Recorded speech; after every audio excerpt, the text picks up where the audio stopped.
siguiente programa es para todos.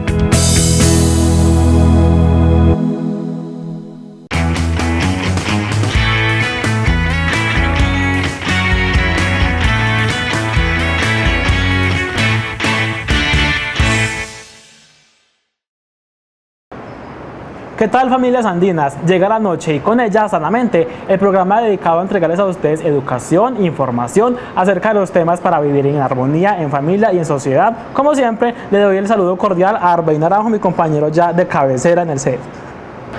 Buenas noches, Luis, muy contento de estar con las familias. Usted sabe que a mí este espacio me agrada. Como siempre, tan enérgico usted. Hombre, me agrada compartir con todo el mundo. Me agrada que las familias se estén preocupando, se han comunicado con nosotros, nos han llamado a través del Facebook, a través de los canales de comunicación han llegado. Excelente. Pero al mismo tiempo muy triste hoy.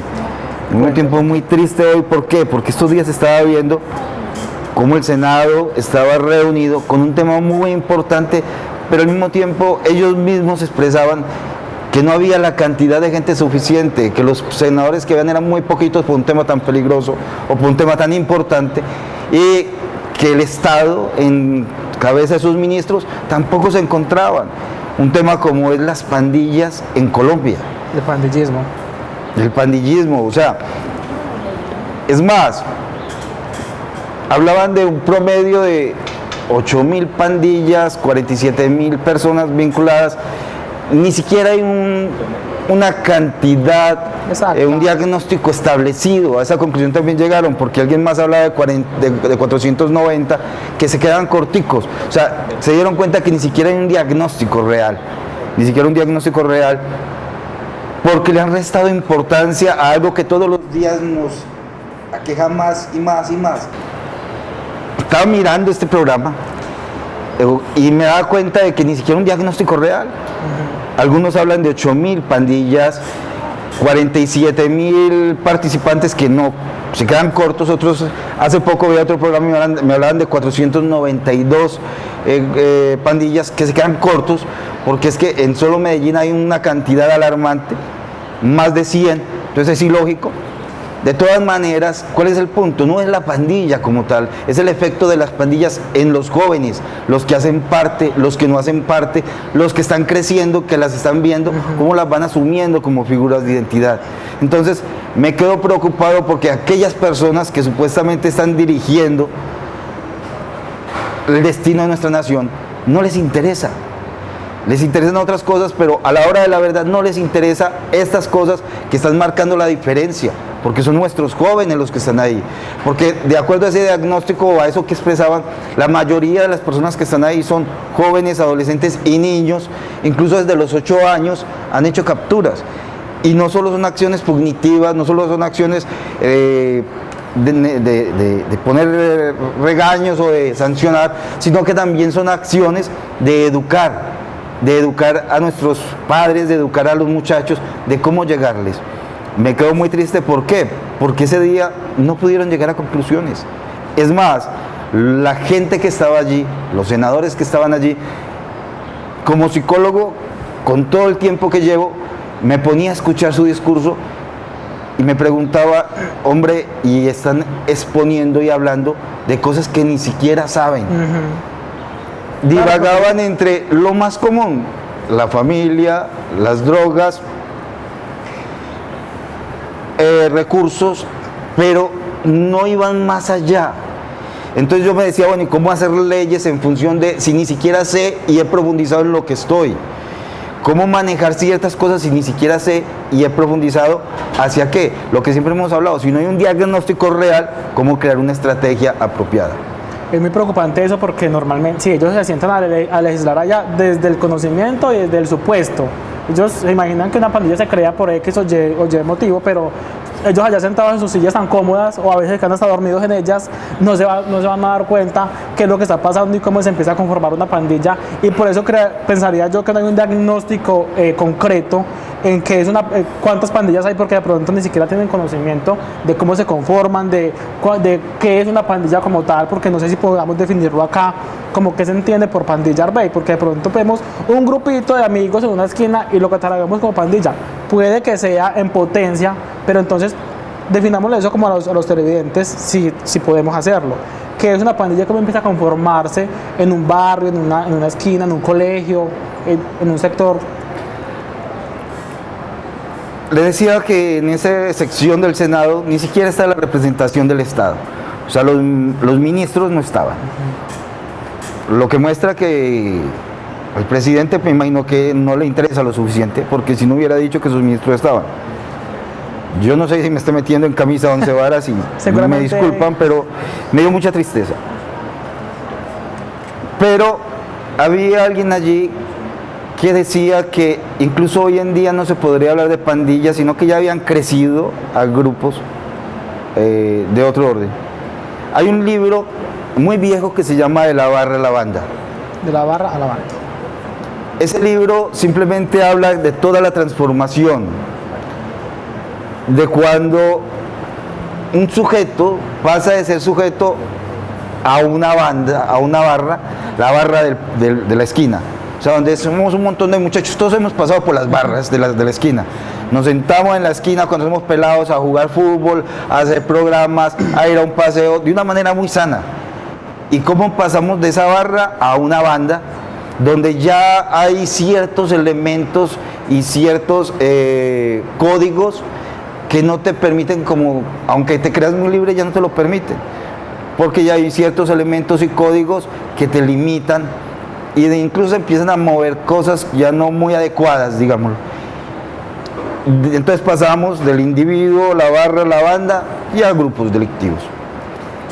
Cuando vemos todo eso, no podemos centrarnos simplemente en qué está haciendo o qué no está haciendo, sino por qué asumo ese lugar. O sea, yo por qué me voy a meter a esto si sé que voy a perder, cuando puedo construir un grupo de amigos sanos con los que puedo disfrutar. Cuestiones económicas, no creo, porque mucha gente no tiene recursos económicos, pero son buenas personas, no hacen nada indebido y están construyendo su vida. Yo me atrevería a decir que los muchachos empiezan a ser parte de esas barras, y hay que hacer claridad que no son las barras de los equipos, sino que se conoce como barras a esos grupos de pelados de esquina X, no es barras de equipos de ninguna clase. Ellos de pronto empiezan a ingresar ahí por sentirse como parte de, ¿cierto? Eso de alguna manera les da un estatus o un reconocimiento dentro del barrio, dentro del colegio, el grupo de amigos. Entonces empiezan a adquirir esos comportamientos que los pelados de la barra hacen, y por sentirse importantes o fuertes empiezan a meterse por ese camino. Y eso va llevando también a lo que hablamos ahorita detrás cámaras, y esa es la conformación de otras barreras invisibles, donde ya esta es mi esquina, esta es la de la otra barra. Entonces ahí se empieza ya a volver la bola de nieve. Pero hay algo interesante ahí, y usted lo dijo, ni siquiera a veces es por sentirse reconocido en un espacio. O sea, por sentirse reconocido, desde la baja autoestima se empiezan a cometer muchos errores, y para no ser rechazado empiezo a hacer hasta lo que no quiero hacer con tal de no ser rechazado. Eso es real. Pero muchas veces, y en este libro lo plantea, es como empiezo a identificarme con la figura de autoridad externa que no tengo en mi casa. Entonces, si mi papá o mi mamá no son figuras de autoridad real, entonces simple y sencillamente veo al otro, que es el que maneja todo, como figura de autoridad, y quiero parecerme a él. Quiero parecerme a él aunque pierda. Entonces es donde empezamos a mirar, bueno, hay que fortalecer la figura del papá, hay que fortalecer la figura de la mamá, y si no está, de uno de ellos, del que esté, para que no se busque en el afuera lo que hay en el adentro. Y desde ahí es donde se empieza el cambio, porque si no vamos a terminar, o sea, es un proceso que después va a dar más lidia a parar. Como le decía, cuando llegamos a la parte de la banda, donde ya hay ciertos códigos, ya a veces, aunque se quiera parar, es más difícil, porque no se permite, porque tenemos miedo, porque simplemente encontramos en él no una familia como muchos lo plantean, sino un escudo donde esconderme, o porque simple y sencillamente entra en la cabeza desde una programación neurolingüística, digámoslo así, entra en la cabeza el hecho de que no sé hacer nada más. Eso pasó mucho en Medellín en un tiempo determinado, y por eso muchas personas que terminaban con muchos deseos de salir, incluso en procesos de reinserción, terminaban regresando a ese medio. ¿Dónde está el punto? Y es realmente hay legislación para intervenir esta situación. Y no me refiero, cuando hablo de legislación para intervenir, no me refiero, como les decía ahorita, a la parte punitiva, a la parte del castigo.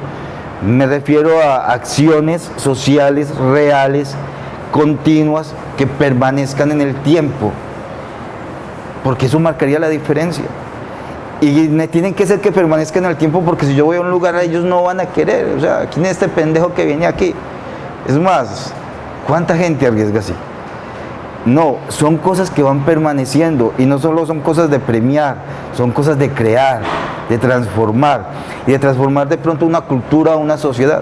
Pero es lo que te decía, porque estaba muy triste, porque cuando veía este programa yo decía, bueno, si les interesa, y si les interesa, ¿por qué no están?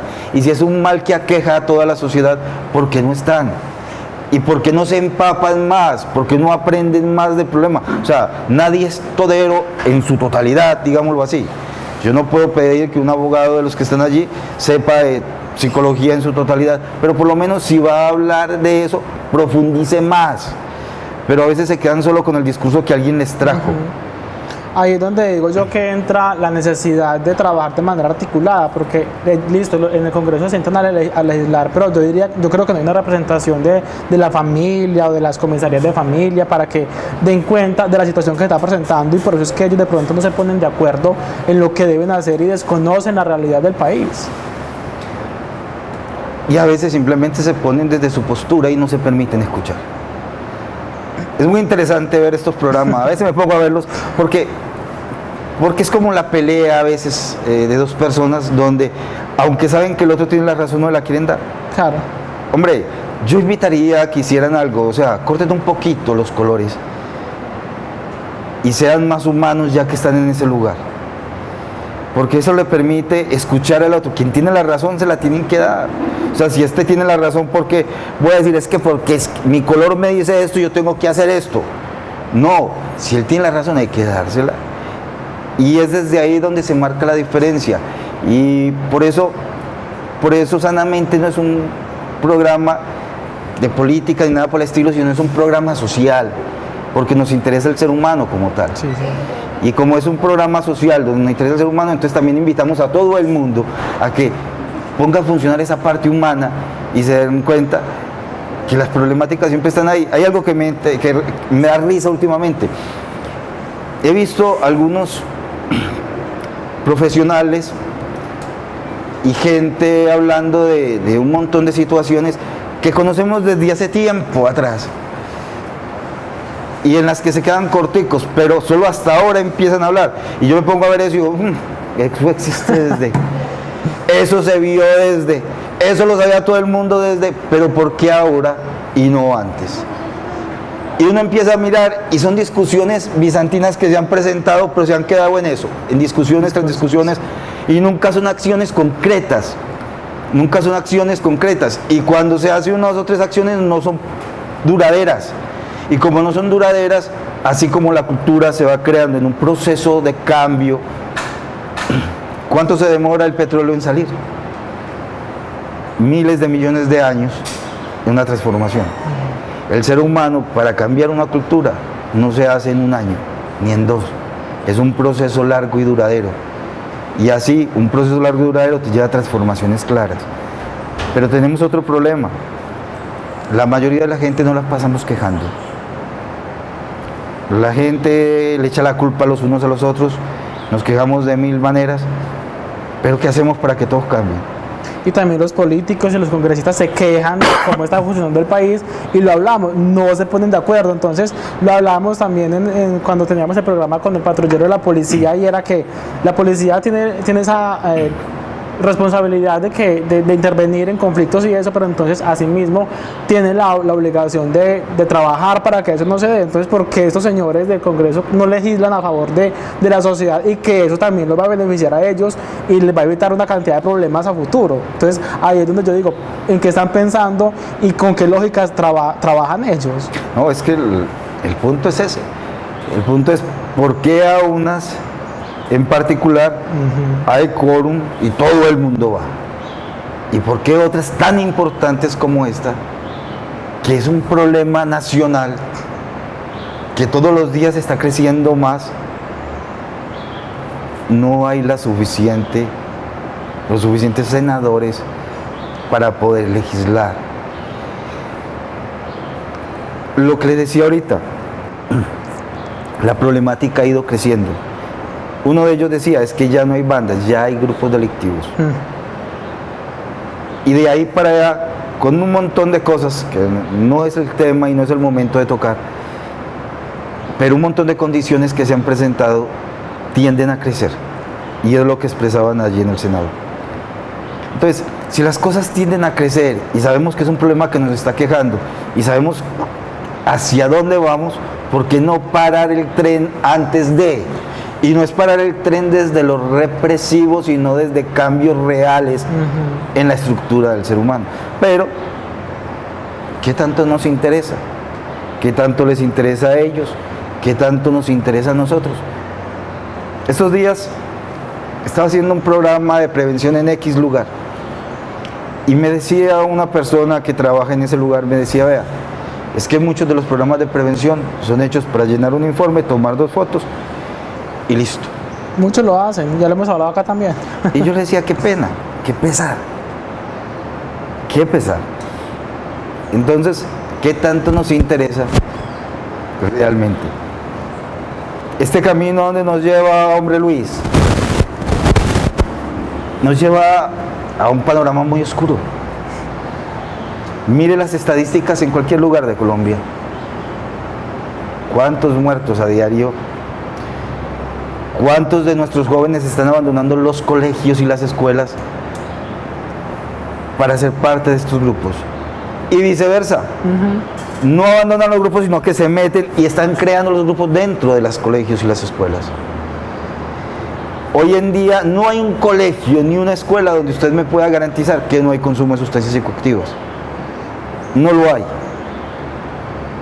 Entonces, es donde yo empiezo a pensar, bueno, mucha gente puede querer hacer muchas cosas buenas, pero ¿hasta qué punto se les permite? ¿Hasta qué punto se les facilita? Hablaba usted de la falta de diagnósticos para determinar, digamos, el número de pandillas o de grupos delincuenciales, que yo difiero un poco de eso, listo. Puede haber unos grupos delincuenciales que ya tomaron fuerza, pero yo diría que las pandillas todavía existen, las pandillas de barrio, de pueblo, que se van a convertir a futuro en lo mismo. Entonces, es un problema bastante complicado y cómo lograr hacer un diagnóstico de cómo se comporta el país o un municipio, una ciudad en cuanto al número de pandillas, Arbey, teniendo en cuenta que, digamos, hay diferentes perfiles de... Este tema me está metiendo en muchos problemas. Ojalá no lo vea el presidente. No, mira, lo que pasa es que me surgió otra pregunta y es, ¿al Estado le conviene exponer ese diagnóstico? Porque es que hay algo muy particular, cuando salen las estadísticas, estos días veía en ese mismo programa, veía unas estadísticas sobre robo, delincuencia, sobre un montón de cosas en Colombia, y mostraban cómo todo se ha incrementado, todo se ha subido. Y uno mira las estadísticas del Estado cuando salen a dar sus respuestas y todas han bajado. Entonces uno dice, bueno, o bajaron o subieron. Por ahí puede ir la cosa. Pero cuando uno empieza a mirar, uno dice, bueno, ¿y en qué país viven? Porque es que lo que yo estoy viendo es algo diferente. Entonces, cuando uno empieza a mirar todo esto, simple y sencillamente, vuelvo y te le digo, por un ejemplo, ellos tienen un diagnóstico de que el inicio de consumo de sustancia está en los 8 años, pero el inicio de consumo de sustancia, según ciertas investigaciones, está en los 5 años. Entonces, ellos lo saben, pero se niegan a exponerlo. ¿Por qué? Porque supuestamente ya estamos en paz, porque firmamos un acuerdo de paz y ya todos estamos en armonía. Entonces, si yo tengo un cáncer que me está comiendo, obviamente, si no lo veo, me va a matar. Si yo tengo un cáncer que me está comiendo y lo veo a tiempo, yo lo puedo intervenir. La ciencia ha avanzado mucho. Todas las problemáticas sociales que estamos viviendo de una u otra manera, si no se interviene, es ese cáncer que te va a matar. Si no lo queremos ver, aunque sepamos que esté, nos va a ir comiendo. Es lo que está pasando a diario. No queremos ver una realidad, aunque sabemos que existe. Entonces, vamos a todos esos espacios, escuchamos todos esos espacios y nos importan muchas otras cosas, aunque sabemos que el problema está. Mire, hay algo muy interesante, mire las políticas, cuando la gente va para votaciones y todo eso, la inversión social. Y a la hora de la verdad, para lo que menos hay dinero es para la inversión social. Entonces, ¿para qué me sirve un puente si no tengo quien lo cruce? ¿Para qué me sirve 5.000 viviendas si no tengo quien las habite? ¿O para qué me sirven 5.000 viviendas si esa zona donde doy las viviendas se me va a convertir en un foco de caos? ¿Por qué no preparo, educo, capacito las familias que van a vivir allí para que ese sea un centro de cambio? Y eso se ve en todo. En las cárceles, en todas partes, deberían ser centros de cambio constante. La sociedad en general debería ser esa convivencia de cambio constante. Pero a veces se arman unas discusiones y unas conversaciones en función a tantas cosas que no pasan de ser círculos que no se cierran. Cuando debería, yo siempre he dicho, si no somos parte de la solución, somos parte del problema. Tocó un tema muy importante, Arbey, y es que cuando reunimos a diferentes personas de diferentes culturas, diferentes creencias en un solo lugar, se empiezan a crear conflictos. Ejemplo, una urbanización X en cualquier lugar, donde, bueno, una avenida torrencial destruyó 1000 casas, entonces a los sobrevivientes los ubicaron en un solo lugar. Ahí se va a presentar un choque cultural muy grave, y de pronto ese puede ser también un inicio de esas pandillas, de esos grupos que empiezan a delinquir en el sector, pensaría yo. Y otra cosa que hablamos ahorita de la falta de interés del Congreso como tal, yo también diría que falta compromiso de las familias y de los gobiernos locales, porque si ellos no se preocupan por cómo está funcionando su barrio, su municipio en cuanto a delincuencia o pandillismo, pues también es muy difícil que el gobierno como tal se entere. Si ellos no están a toda hora, digamos, contando lo que está pasando, mire, tenemos esas pandillas, ayúdennos, pues tampoco el gobierno nacional se va a dar cuenta. Es lo que yo le decía ahorita, es un problema de todos. Es un problema de todos. Tendríamos que empezar por quitar el paternalismo y el maternalismo con el que estamos criando, el que estamos jugando en la sociedad. O sea, simplemente romper con la estructura de víctima. Cuando yo rompo la estructura de víctima en una sociedad, tengo una sociedad que crea ideas y que hace ideas y cambia situaciones, no espera que le aporte. Construyo algo en un lugar de riesgo, yo sé que algo puede pasar, pero si yo tengo la idea, miren, la gente se queja todo el tiempo de que no hay trabajo, pero ¿cuántos de esos, no todos, no puedo generalizar, cuántos de esos les dan trabajo y se yo para trabajar? El otro día conocí a alguien en Medellín que estaba pidiendo plata en lugar X. Llega un señor y le dice: a mi tarjeta, yo tengo una finca y en ese lugar puedes ir a trabajar. Yo trabajar, aquí me va mejor. Entonces, es el lugar de víctima el que hemos creado a veces en las personas. La gente a veces está tan cómoda en su posición que le da dificultad de hacer cambios. Todos tenemos que hacer el cambio. Y lo que usted decía ahorita es, en Medellín se presentó en cierto lugar, en un lugar hubo una catástrofe, se trasladó toda esa gente para otro lugar, se armó un lugar de caos, pero porque nunca se prepara la gente, se prepara. No se hace un cambio para reacomodar, porque simplemente se cumple la necesidad. Claro, mostrarle el dato, la cifra y ya. Y trabajamos desde algo, o sea, mire todas las catástrofes que están sucediendo supuestamente por situaciones naturales últimamente. Pero si trabajáramos desde la prevención, diríamos, no puede estar ahí. Y si está ahí con los riesgos, ¿cómo cubrimos los riesgos antes de? Y si hay que trasladar, ¿cómo preparamos para trasladar? Pero siempre llegamos cuando todo sucede, ¿ya para qué? Para lamentarnos, para sufrir, para llorar, porque todo eso nos duele a todos. Todos somos colombianos y nos duele. Entonces, no es el hecho de actuar antes de y no después de. Y por eso todos los estados, todos los municipios y todos tienen diferentes, están divididos para poder delegar y están juntos porque comparten la situación. Entonces, eso. ¿Cómo nos volvemos preventivos en lugar de intervenir cuando ya? ¿Cómo ser proactivos y no reactivos? Muy bien, y ya para ir terminando, yo sí quisiera que los que nos estén viendo en este momento, digamos que se hagan como una evaluación interna de qué están haciendo para tratar de transformar un poco su sector, su familia, su cuadra, su barrio, su municipio, y cómo esas acciones pequeñitas pueden empezar a impactar a nivel nacional y poder que esa gente allá sentada tan cómodos, dormidos, se despierten y empiecen a legislar a favor de la comunidad, de la sociedad como tal. Arbey. Con esta reflexión vamos acercándonos al final y vamos como dando una pequeña conclusión, una invitación a que la gente participe de estos procesos. Mire, este programa de hoy no se apoya en lo que siempre hacemos, echarle la culpa a la gente, echarle la culpa a los demás, al Estado, todo eso, porque yo no estoy de acuerdo con eso. Yo digo que si no somos parte de la solución, somos parte del problema. Yo quiero terminar con una pequeña reflexión. Un sujeto le dijo a Dios, ayúdame a cambiar el mundo. Y Dios le dijo, si tú cambias, cambiarás tu familia. Si tu familia cambia, cambiará tu sociedad. Si tu sociedad cambia, cambiará el mundo. Todo cambio empieza desde usted. Lo que usted haga por usted va a reflejar en su sociedad. Estamos aquí para servirle, estamos aquí para acompañarlos. Recuerden que mi número es 317-337-8733. Lo que pueda servirles, con mucho gusto.